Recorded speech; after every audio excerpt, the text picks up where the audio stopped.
Okay, remember that they're changing my voice. This video is about Jeremiah 51. It's the last chapter of Jeremiah, I believe. It starts off saying, this is what the Lord says. See, I will stir up the spirit of the destroyer against Babylon and the people of Leb-Kamai. Now it says in the footnotes that Leb-Kamai is a cryptogram for Chaldea, aka Babylonia. So it says flat out that there's a cryptogram being used in the Bible. So when people say, well, why do you keep saying Marshall is marital scrambled and Christ is the bridegroom? Well, Marshall is an anagram, and we see anagrams being used in the Bible. Absolutely. The part of Leb-Kamai that says Leb is an anagram for Baal.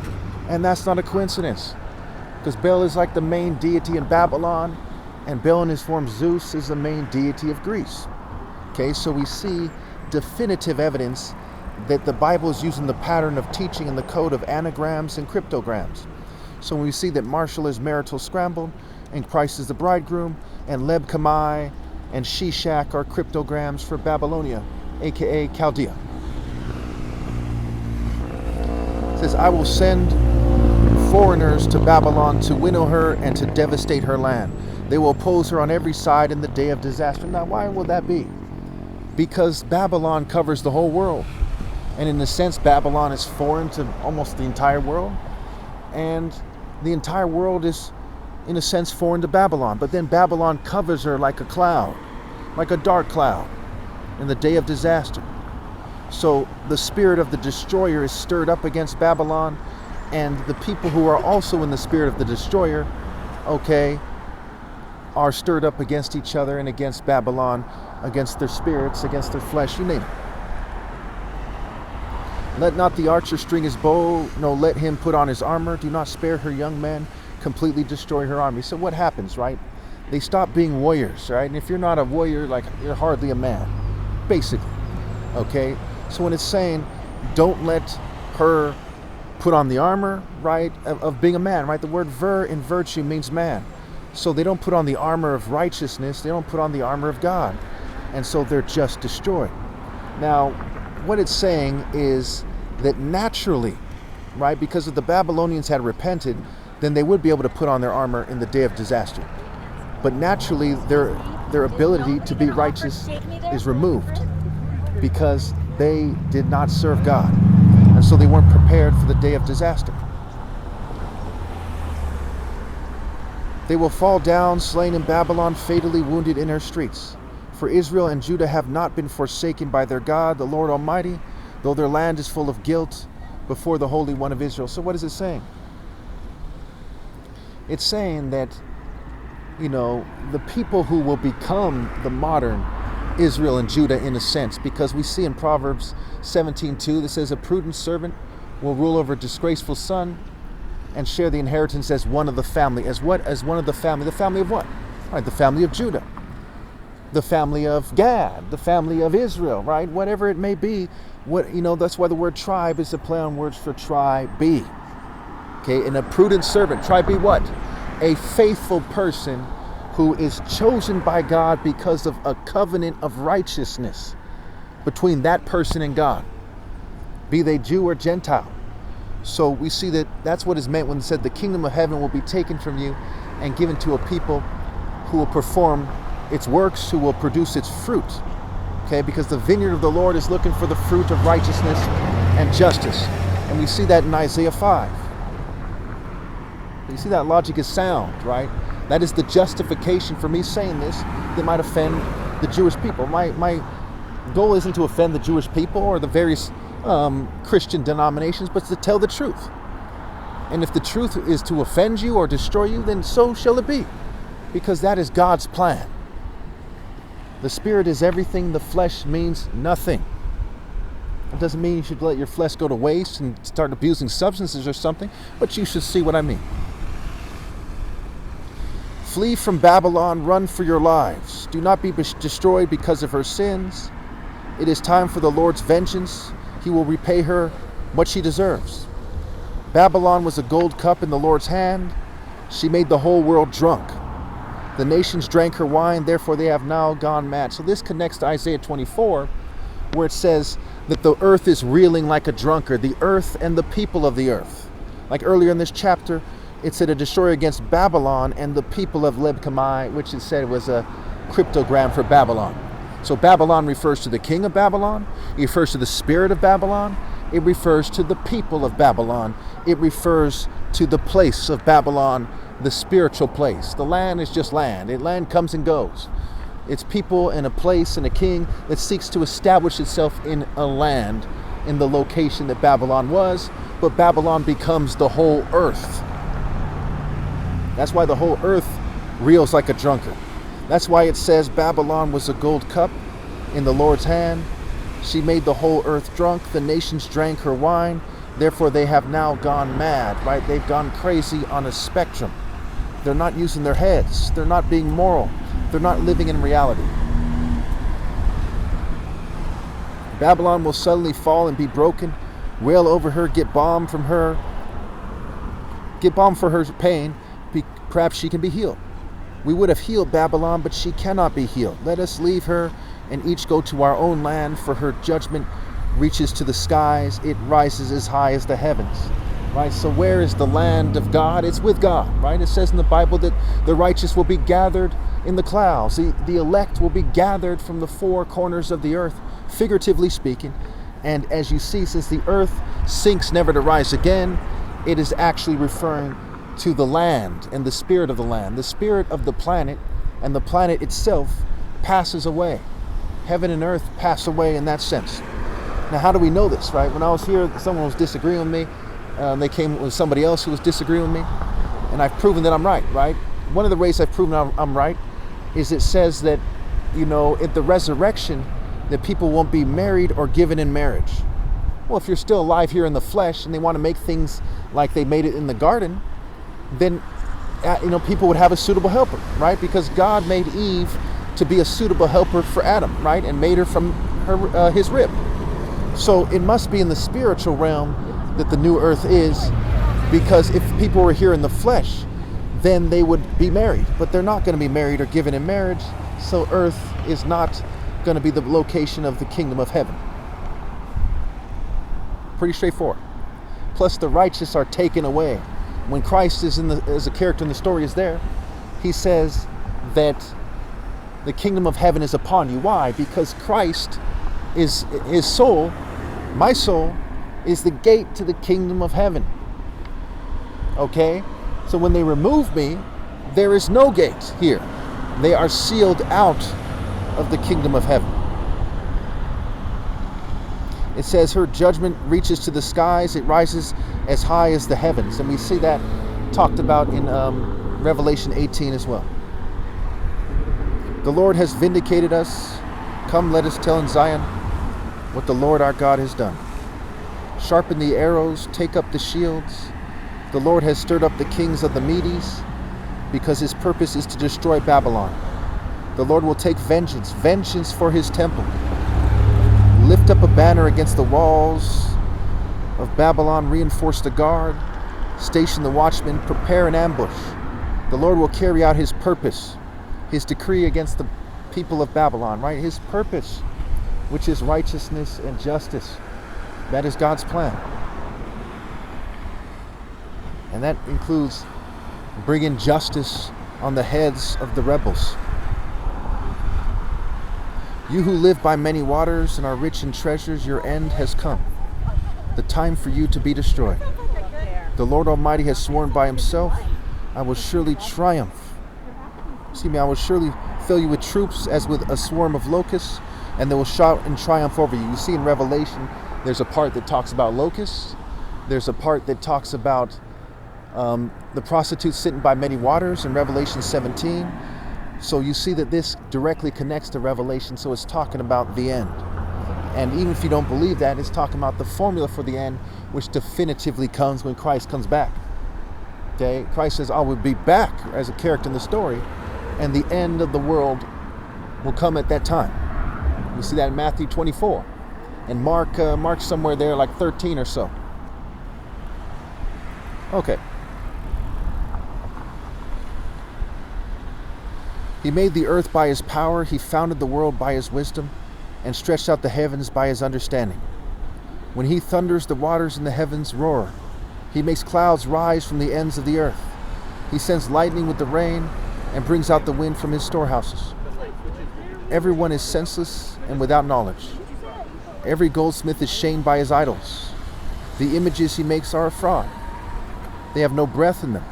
They are worthless, the objects of mockery. When their judgment comes, they will perish.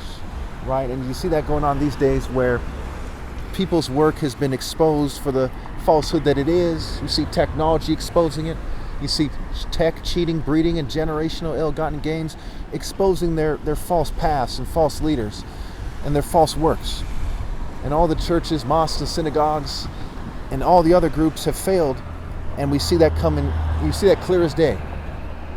Years and years of child molestation and them being similar, or in the very churches that are doing the child molestation, the very church staff. He who is the portion of Jacob is not like these, for he is the maker of all things, including the people of his inheritance. The Lord Almighty is his name. Okay, right after it says he is the maker of all things, including the people of his inheritance. This guy drives by here. Okay, like I was saying, right after it says he's the maker of all things, including the people who are his inheritance, it says, you are my war club, my weapon of battle. With you I shatter nations. With you I destroy kingdoms. With you I shatter horse and rider. With you I shatter chariot and driver. With you I shatter man and woman. With you I shatter old man and youth. With you I shatter young man and young woman. So we see that it says that God is the God Almighty, and he says that the prophets are his war club, his weapon of battle. Okay, so the prophets are in a war spirit. They're in a righteous war spirit. And they're the weapons of they're God's war club. Why? Because when they did the righteous wrong and screened them out, wickedness burns like a fire automatically.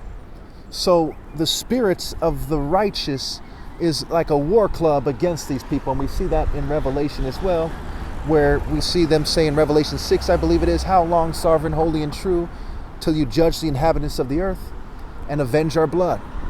And we see that there's a multitude sounding like the rushing waters, right, which sound like lightning to some degree. When the waters crash on the beach, for example, when there's a big splash, a big wave, it sounds like thunder and lightning. You know, the thunder, which is the noise for the lightning.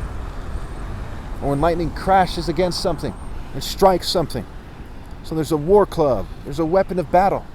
And the lightning is a pattern in nature that shows us that spiritual warfare is the pinnacle of warfare.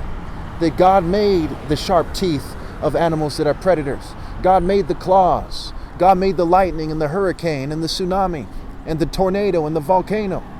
God made the martial arts that called mankind as he studied animals, the horns of the animals, the tusks, okay, various angled weapons that come in nature naturally, the sticks, the branches, things that can be used for combat, the rocks and stones. As God made the heavens and the earth, God made martial arts. As he made it so that some vegetation and some flowers are more impressive than other things, okay, God made it so martial arts are more impressive than other things. So when the punishment comes, it's with the war club. It's with arrows. It's with divine and spiritual warfare, most embodied by martial arts, most proven through sparring. And part of how you know that I am who I say that I am is that they're afraid to accept my challenge. They're afraid to be beaten because they know they will lose. And they know that I've highlighted the implications of the challenge. You never hear that anywhere. Never in my life have I ever heard anyone else in any shape or form highlighting the importance of martial arts or the martial art challenge. Spar it, spirit, right? The word spear in the word spirit. They don't publicly highlight it. Well, you have to put a lamp on its stand. So anyone who doesn't believe in putting a lamp on his stand, anyone who doesn't believe in accepted my challenge, or that the challenge is the pinnacle. They've rejected the way of God. They've rejected the way of righteousness and justice. To do the idea of justice, it has to be a public challenge. It has to be sparring, right? To reduce the bloodshed and the pain and the suffering. A point can be proven that way without harming anybody, or with minimal harm. It is a righteous challenge that focuses on the spirit and the principles. And how do you understand the spirit if you don't understand the principles of that spirit? That's why the word principle has the word prince in it. The prince of light, the prince of truth, the prince of justice. The principles of coming into the light and saying, I challenge everybody. And my challenge was made in December in 2013. It's now 2025. I came into the light. And you see that in John 3, I believe it is. That those who really serve God, they come into the light so that everyone may see that it's been done in the sight of God what they are doing, in the sight of God and everyone else. A lamp on a stand, proclaiming the glory of God from the rooftops. My challenge is proclaiming the glory of God. And if people were really of God, they would do what the righteous would do when they see that challenge. They would rally to me and they would amplify the message. They would amplify the truth that Christ has returned. Because Marshall is marital scrambled and Christ is the bridegroom. And even in the pagan, Roman system, Mars is a deity of war. So we see the pagan kind of war arts, the deity Mars, whose name scrambled is rams, right? Separate the sheep from the goats. And we see that Marshall is marital scrambled. I see some numbs coming through, so let me reiterate this momentarily here. Okay, so it says everyone is senseless and without knowledge. Every goldsmith is shamed by his idols. So what's the difference between telling the truth about it and a lie? You see, it's quite simple really. Marshall is marital scrambled and I, Christ, am the bridegroom. Just like in Jeremiah 51 where it says that Leb Kamai is a cryptogram for Babylon, so it is that there's an anagram in the word Marshall. The Lord is a warrior, the Lord is his name. Exodus 15:3. Psalm 19, the bridegroom is the champion. The champion of what? Well, the Lord Almighty, the Lord is a warrior. It's the champion of divine martial arts, monotheistic martial arts. Yes, there's some kind of, there's a person swimming right there. So, as we come to this truth, this divine understanding, we see that Babylon is the mountain that's thrown all ablaze into the sea. We see that righteousness is like a green leaf. And when the 7 seals are opened, the 7 trumpets and the 7 bowls,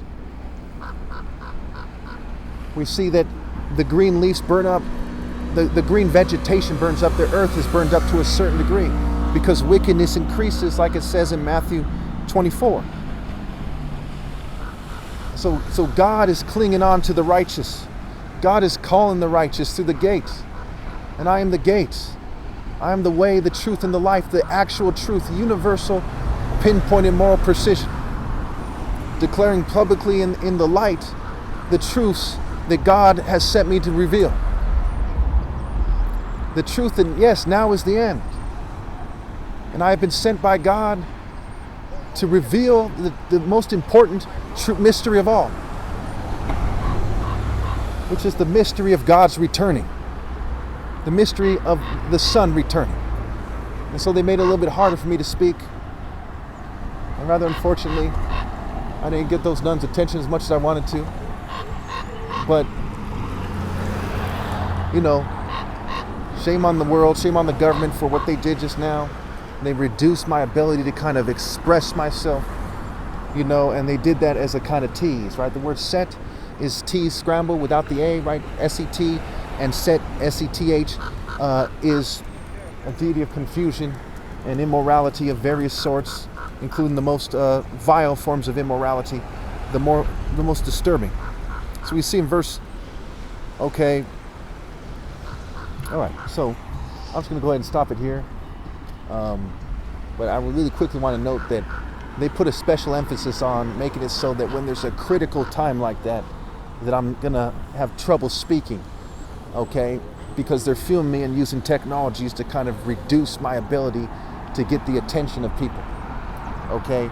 And as they do so, it harms them and their offspring. That's why in Deuteronomy and Leviticus, it says things like they will eat the flesh of their own offspring. It's spiritual, right? It's figurative. They will eat the chances and their hope from their offspring as they reject the second coming of Christ, as they reject treating me fairly, as they fume me and poison me, right? Position is poison is scrambled for a reason, because they're cheating me to their own detriment. They're cheating me to the detriment of their offspring. They're failing to treat them justly. They're failing to treat them right. And as time goes on, and eventually my flesh is spent, eventually time is up, what then is left for them? You know, just like it says about Babylon, where they're fighting each other, even now their wickedness has them fighting themselves, chasing their tail.